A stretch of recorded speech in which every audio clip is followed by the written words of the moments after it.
Hi hello అందరికీ ఈరోజు ఈ వీడియోలో అప్పటికప్పుడు చేసుకోగలిగే 2 రకాల టిఫిన్స్ మీతో షేర్ చేసుకుంటున్నాను. మనం ముందు రోజు ఎలాంటి ప్రిపరేషన్ లేకుండా నెక్స్ట్ డే కేవలం 10 నిమిషాలలో ఈ టిఫిన్స్ చేసుకోవచ్చు. నేను మీతో అప్పటికప్పుడు చేసుకోగలిగే ఇడ్లీ, దోశ ఎలా చేసుకోవాలో చూపిస్తున్నాను. లేట్ చేయకుండా ప్రాసెస్ చెప్తాను, చూసేయండి. నేను ముందుగా మీతో ఇడ్లీ రెసిపీ షేర్ చేసుకుంటున్నా. ఫస్ట్ గ్యాస్ మీద ప్యాన్ పెట్టి కొద్దిగా ఆయిల్ వేసి హీట్ అయ్యాక పోపు దినుసులు వేసుకోండి. ఇప్పుడు ఇలా సన్నగా కట్ చేసిన పచ్చిమిర్చి, ఇలా సన్నగా తరిగిన క్యారెట్ వేసుకొని బాగా ఫ్రై చేసి కొంచెం కరివేపాకు వేసి వేయించి 1 కప్పు బొంబాయి రవ్వను వేసి ఒక 3 నిమిషాలు మీడియం ఫ్లేమ్ లో వేయించండి.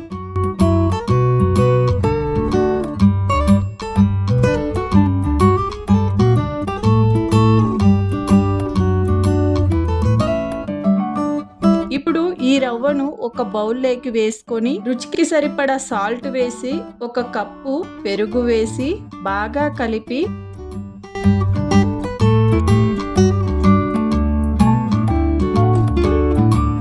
అరకప్పు నీళ్లను పోసి బాగా కలిపి పిండిని ఒక 10 నిమిషాలు పక్కన పెట్టుకోండి.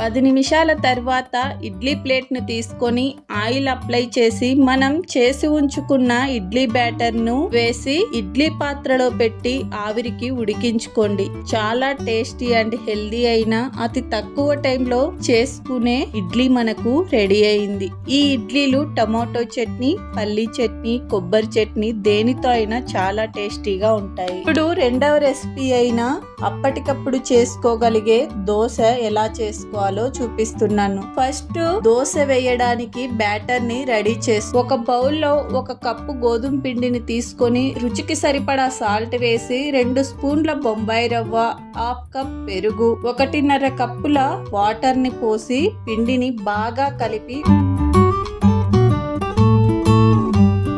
ఒక 10 నిమిషాలు పక్కన పెట్టేయండి. 10 నిమిషాల తర్వాత 1/2 టేబుల్ స్పూన్ బేకింగ్ సోడా వేసి పిండిని బాగా కలుపుకొని ఇప్పుడు గ్యాస్ మీద ప్యాన్ పెట్టి ప్యాన్ హీట్ అయ్యాక దోశలా వేసుకోండి. ఇప్పుడు దోశ మీద కొంచెం ఆయిల్ ని కానీ బటర్ ని కానీ వేసి దోశను 2 వైపులా బాగా రెడ్డిష్ కలర్ వచ్చేలా కాల్చుకోండి. చాలా క్రిస్పీగా టేస్టీగా ఉంటాయి. ఈ దోశలు మీరు కేవలం 10 నుంచి 15 నిమిషాల్లోనే మీరు చేసుకోవచ్చు. మీకు ఈ వీడియో నచ్చినట్లయితే నా ఛానల్ ని లైక్ చేసి, ఫస్ట్ టైం చూస్తున్నట్లయితే సబ్స్క్రైబ్ చేసి సపోర్ట్ చేయండి. Thank you for watching.